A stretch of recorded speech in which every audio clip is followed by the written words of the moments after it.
Hi there! Today we'll be guiding you step by step through the drug discovery and development process. So, let's get started.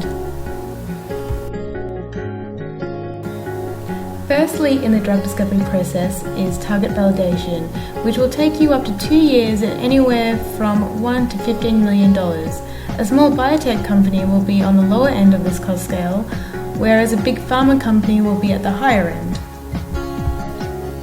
Target validation is where you look at the disease at hand and study what proteins in the body or microorganism are involved.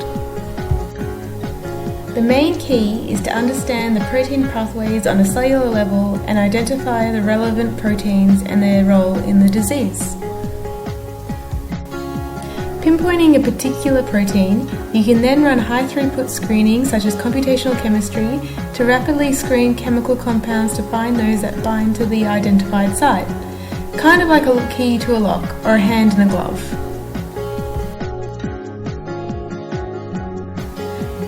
Not only does it have to fit the target site, but it must modulate the target in a way that is expected to alter the disease. These are our lead molecules, which are then modified so they are more specific and effective in binding to their target.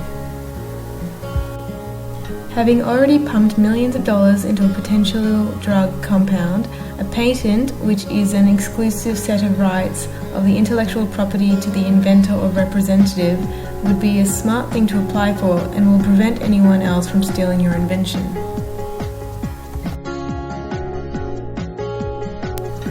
It's now time to start preclinical trials.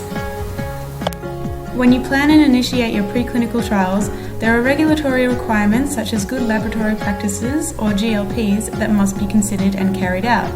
For Australia, the National Association of Testing Authorities, or NATA, ensure compliance and maintenance of GLPs.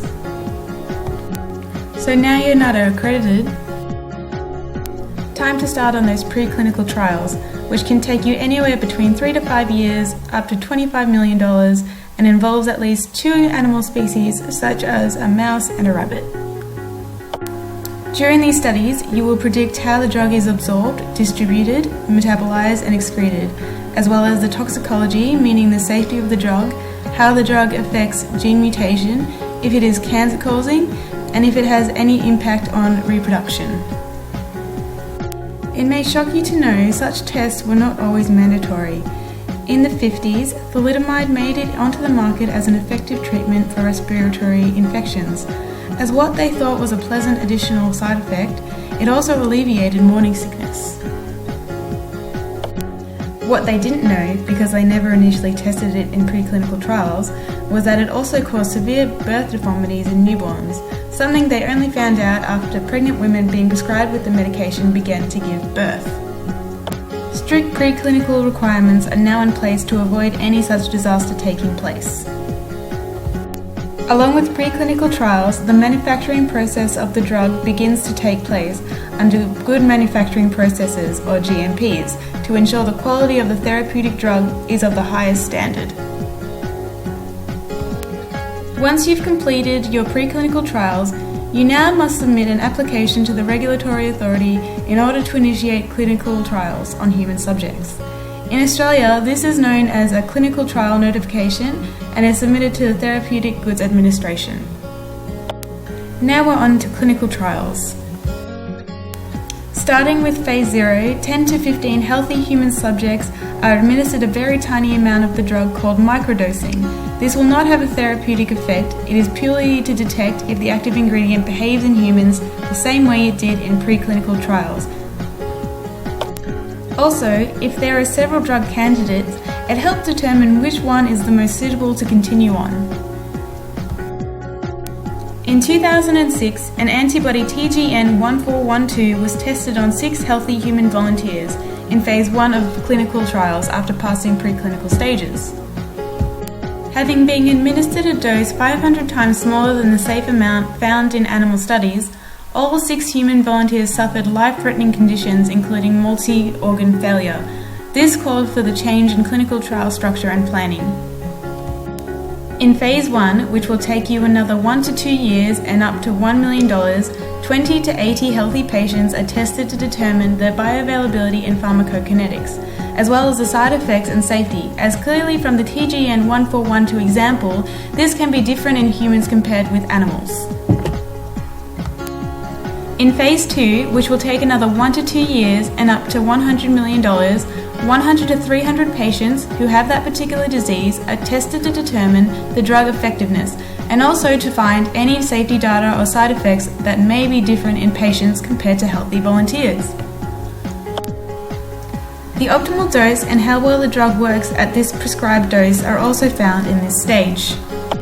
You will then spend another 1 to 4 years and up to a staggering $500 million in Phase 3 clinical trials, testing on more than 1,000 patients to confirm the effectiveness, ensure it is consistently safe, and monitor the side effects to gather information to create standards for safe usage.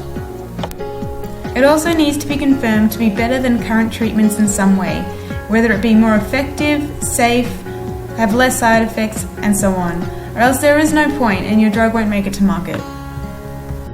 Also during clinical trials, the dosage form must be developed and its stability tested. Drug molecules can undergo degradation when exposed to light, oxygen, or water. Take aspirin for example. It rapidly degrades in water, leading to a loss in effectiveness. This is why aspirin is favourably developed as a dry tablet formulation. Now it's time to apply to get your drug on the market. This will take another 6 to 12 months, including a pre-approval inspection by a regulatory authority. In Australia, you will need to look at the common technical document of the specifications for your application to register the drug. Following this, the regulatory bodies such as the TGA may take up to another 2 years to review your application. But once your drug is confirmed to be safe and effective, that the benefits of the drug outweighs the risks, that the labelling is okay, that the manufacturing methods are of an adequate standard, and all the considerations are met for the different regions of the world it is intended for, your drug can finally hit the market. Now your drug is in the final phase of clinical trials, Phase 4, post-market launch. This phase allows for any further information to be gathered on the efficacy, safety, benefits, risks, and pharmacoeconomic data to determine if any extra tweaking to the prescription directions may be necessary. But the fun never stops. From here on out, your drug will be under surveillance with mandatory drug safety monitoring and annual reports. To ensure your drug stays on the market and doesn't get recalled, avoid mislabeling or poor packaging, false or misleading claims, contamination and poor manufacturing, and hope there is no serious health hazards of your drug that was not previously found. Good luck on your endeavour. While the road ahead is treacherous, you have the potential to improve the quality of life for many.